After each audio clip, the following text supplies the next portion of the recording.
Hello friend, welcome to my blog. और हम लोग पहुंच गए हैं पुष्कर और हम लोग वॉक कर रहे हैं सरोवर के पास। हम लोगों ने गाइड किया है जो कि आगे आगे चल रहे हैं, वही आज बताएंगे पूरा हिस्ट्री पुष्कर जी का।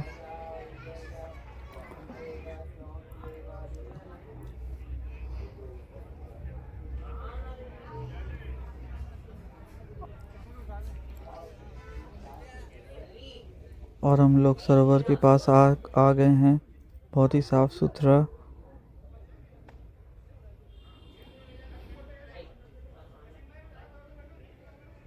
ये देखिए, यही है सरोवर। और हम लोग अब बैठेंगे यहाँ पे और ये गाइड जी पूरा कहानी सुनाएंगे। तो आइए सुनते हैं।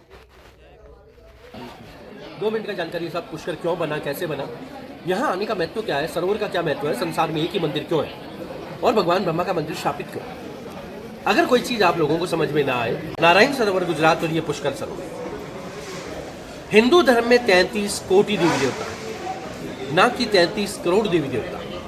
ये सबसे बड़ी विडंबना है कि हम लोग 33 करोड़ का प्रचार करते हैं, जो कि गलत है। 33 कोटि just like 33 types of God and goddesses Hindu religion. 3 gods are main, Brahma, Vishnu and Maheshwar. Just like meaning of God, God, G for generator, O for operator, D for destroyer. Brahma, Vishnu and Shiva, इन तीनों से मिलकर नाम बनता है God. इन सभी प्रमुख देवताओं के इस मृत्यु लोक में, भूलोक पे तीर्थ थे इन सतयुग, 4 युग है। द्वापर, त्रेता, कलयुग और सतयुग। ये कलयुग का प्रथम चरण है। सतयुगम केवलम पुष्करम कलयुगे गंगा पूजनते। सतयुग का जो आदि अनादि काल का तीर्थ है वो ये पुष्कर राज है। देखो नागराज सतयुग का जो आदि अनादि काल का तीर्थ है वो ये पुष्कर राज है। द्वापर में कुरुक्षेत्र है, त्रेता में नैमिषारण्य और कलयुग में गंगा। काशी है, शिव का धाम है, सारे तीर्थों का पिता। प्रयाग इलाहाबाद, विष्णु का धाम, सारे तीर्थों का राजा। गंगा के लिए एक माता है।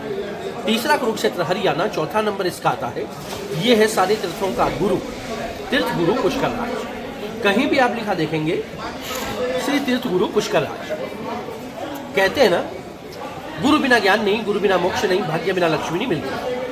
अगर आप लोगों ने कहीं किसी कैलेंडर, फोटो या इंटरनेट पे देखा हो तो विष्णु भगवान क्षीर सागर में शेषनाग की शैया पर विश्राम कर रहे होते हैं लक्ष्मी जी के साथ। लक्ष्मी प्रिया है विष्णु। देखा आप लोगों ने? देखा? तो आपने ये भी देखा होगा कि विष्णु भगवान की नाभि में से एक कमल का फूल उत्पन्न होता है। उसी कमल के फूल से भगवान ब्रह्मा का उत्पत्ति है और उसी कमल के फूल से सरोवर।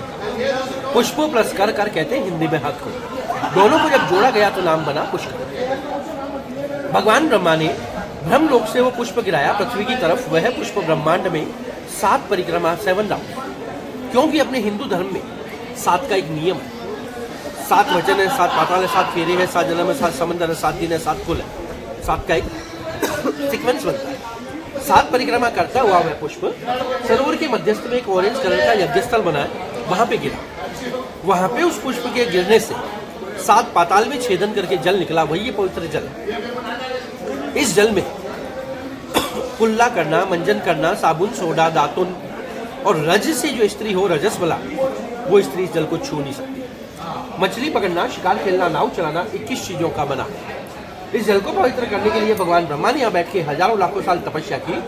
तपस्या करने के बाद ब्रह्मा जी के मन में विचार आया कि इस जल को पवित्र करने के लिए मैं यज्ञ करूं। कोई भी यज्ञ या शुभ कार्य में अपने घर में भी करते हैं, उसके लिए 2 चीज सबसे महत्वपूर्ण होती है। सबसे पहला होता है शुभ मुहूर्त, दूसरा पत्नी। बिना पत्नी के कोई भी यज्ञ या शुभ कार्य नहीं किया। शुभ मुहूर्त निकला इसका कार्तिक मास की एकादशी से लेकर पूनम, ठीक दिवाली से 10 दिन बाद में यहाँ पे मेला लगता है पुष्कर है। सुना होगा आप लोगों ने, वर्ल्ड फेमस मेला। भगवान ब्रह्मा की पहली पत्नी सावित्री माता है, जो अखंड सुहाग की देवी है, फॉलोइंग मैरिड लाइफ। सावित्री माता को यज्ञ में बुलाने के लिए भगवान ब्रह्मा ने भेजा अपने सबसे बड़े मानस पुत्र नारद जी को। 5 मानस पुत्र है भगवान ब्रह्मा के, जिनमें सबसे बड़े नारद। तो नारद एक चीज में प्रसिद्ध है कि वो देवी देवताओं में लड़ाई झगड़े करवाते हैं। तो रास्ते में जाते वक्त नारद जी के मन में विचार आया कि आज तक मैंने सारे देवी देवता, नर नारी, प्राणी सब में लड़ाई झगड़े करवाए, लेकिन मेरे माता पिता में आज तक ना तो कोई झगड़ा हुआ और ना मैंने झगड़ा करवाया। अगर इनमें झगड़ा नहीं करवाऊंगा तो मुझे नारद कौन कहेगा? इसी वजह से संसार में कोई भी अपने पुत्र का नाम नारद नहीं रखता। तो नारद जी के जाके गलत मुहूर्त बताने की वजह से सावित्री माता जो है वो यहाँ पे यज्ञ में सही समय पे नहीं पहुंच पाई। तो देवताओं ने कहा प्रभु शुभ समय निकल जाएगा, हजारों लाखों सालों तक वापस नहीं आएगा, क्यों ना आप कोई दूसरा विवाह कर लें, सेकंड मैरिज। तो भगवान ब्रह्मा के मंदिर में हम जाएंगे। इनके दो द्वारपाल हैं, एक तो सुरपति इंद्र देवता है, दूसरे धन के देवता कुबेर। इंद्र देवता को जिम्मेदारी सौंपी गई कि आपको जो सबसे पहले कोई सुंदर और कुंवारी कन्या मिले उसको आप लेके आओ। यहाँ से 9 किलोमीटर दूर जंगल में गए, जंगल से जाके एक गुर्जर समाज की कन्या को लेकर। गुर्जर जानते हैं ना, ग्वाले दूध वाले milk man, just like milk. तो गुर्जर समाज की कन्या को यहाँ पे लाई तो देवताओं ने कहा प्रभु यह आपके लिए अशुद्ध है, ब्राह्मण जाति के नहीं। तो उनके शुद्धिकरण के लिए होली का हुआ कामधेनु गाय के मुख में उस गुर्जरी कन्या को 3 दफा मंत्रों से घास बना के डाला गया, गोबर के रूप में निकाला, उनका मूर्ति बनाया, उनको सजीव किया। सजीव करने के बाद 4 वेद का ज्ञान दिया, तो उनका नाम हुआ वेद माता गायत्री। गायत्री माता जिनका मंत्र उच्चारण करते हैं ना, गायत्री मंत्र। ये सरोवर जो है वो गायत्री माता का जन्म स्थान, पृथ्वी का दायां नेत्र है और बायां नेत्र पृथ्वी का पाकिस्तान में है कटास राज। ये पुष्कर राज और वो कटास राज। शुद्धिकरण के बाद जब ब्रह्मा और गायत्री दोनों इस स्थान पर यहाँ पे यज्ञ में बैठे और उस यज्ञ में जो स्वाहा स्वाहा की ध्वनि हुई वो ध्वनि ऊपर सावित्री माता ने सुन ली। सुन के नीचे पृथ्वी पे आई, ब्रह्मा जी पे क्रोधित हो गए। ब्रह्मा जी से कहा कि आपने इस जल को पवित्र करने के लिए मेरा त्याग किया, मेरा अपमान किया आपने, मेरे होते हुए मेरे स्थान पे किसी पराई स्त्री गायत्री उठा के आपने यज्ञ किया, तो आपने हिंदू धर्म का नियम तोड़ा और अब मेरा अपमान किया आपने। इस वजह से जाओ, मैं आपको 2 शाप देता हूं। पहला शाप ये दिया, संसार भर में आपका एक ही मंदिर होगा, पुष्कर के सिवा आपका कहीं कोई मंदिर या धाम नहीं होगा। आप मुख्य देवताओं में से होते हुए भी संसार आपको बुला देगा। घर में हम सारे देवी देवताओं पितरों का सबका पूजा करते हैं, लेकिन भगवान ब्रह्मा का पूजा निषेध माना। ना ही हम भगवान ब्रह्मा का मूर्ति अपने घर में रखते हैं। मार्केट में भी आप सर्च करोगे आपको नहीं मिलेगा। दूसरा शाप दिया कि मंदिर में जो आपका मूर्ति है उसका पूजा सिर्फ साधु सन्यासी करेगा, नॉन फेमिलियर। गृहस्थी जीवन वाले, बाल बच्चेदार परिवार वाले जो भी आएंगे, जिन्होंने वैराग्य धारण ना किया हो, साधु ना बने हो, वो आके आपके इस जल का पूजा करेगा, सरोवर का पूजा। सरोवर का पूजा क्यों करेगा दादा? कि धर्म रूपेण ब्रह्मा, ब्रह्म रूपेण पुष्कर। धर्म का रूप ब्रह्मा जी है, ब्रह्मा जी का निराकार स्वरूप पुष्कर आज का जल है। हजारों लाखों यात्री आते हैं, जल से मनोकामना मांगते हैं। क्यों मांगते हैं? कि भगवान ब्रह्मा जो है वो निराकार स्वरूप में जल में विद्यमान। जिन जिन लोगों ने इनकी सहायता की थी यज्ञ में, उन सभी को उन्होंने श्राप दिया। गाय माता से कहा कि आपका मुख हमेशा कलयुग में, सिर्फ कलयुग अशुद्ध माना जाएगा और गंदगी खाओगे आप कलयुग में। इंद्र देवता को श्राप दिया कि ना तो कभी आपकी युद्ध में विजय होगी, ना कभी यश प्राप्त होगा। शिवजी भगवान को श्राप दिया कि आप हमेशा भस्मीरमय रहोगे। जैसे और देवी देवता लोग वस्त्र आभूषण वगैरह पहनते हैं ना, आप कभी वस्त्र आभूषण भी नहीं पहनोगे। तो सारे देवता लोग घबरा गए। उन्होंने कहा माता आपने हमें क्रोध में श्राप तो दे दिया, अब इसका कोई उपाय भी बताइए। तब सावित्री माता ने कहा इस जल से जो आचमन जस्ट लाइक प्रोक्शन, कानों के आंखों के शरीर पे जल का छींटा लगाते हैं, 1 बूंद पानी मुख में डालते। मारवाड़ी में कहते हैं बीजे कान हुए स्नान, पंजाबी कहते हैं पंचस्नानी महाज्ञान। स्नान करने का बहुत बड़ा पुण्य और महत्व मिलता है। वो देखिए इस ठंडी में भी डुबकी लगा। तो स्नान करने से रोग दोष कलश कष्ट आदि सभी दूर होते हैं। अगर होटल या घर से कहीं से स्नान करके आए तो जरूरी नहीं आचमन कर लेते। यहाँ से आचमन करना, तिलक लेना, ब्रह्मा जी का दर्शन करना, 3 चीज मुख्य है। इन 3 चीजों से सारे तीर्थों मीन्स 68 68 और 4 धाम है, उन सभी की यात्रा का फल तभी मिलता है जब पुष्कराज का स्नान हो, पुष्कराज का पूजन हो, ब्रह्मा जी का दर्शन हो। और पुष्कर का जो हमारा यात्रा है वो सफल माना है। गाय माता को सुविधा दी कि आपने जिस हिस्से से गोबर के रूप में निकाल के गायत्री को शुद्ध किया है, उससे आपके जो प्रोडक्ट निकलेंगे, जैसे गोबर है, गमूत्र है, घी, दूध, दही, ये हमेशा पंचामृत और शुद्धता में उसके आएंगे, पंचगव्य।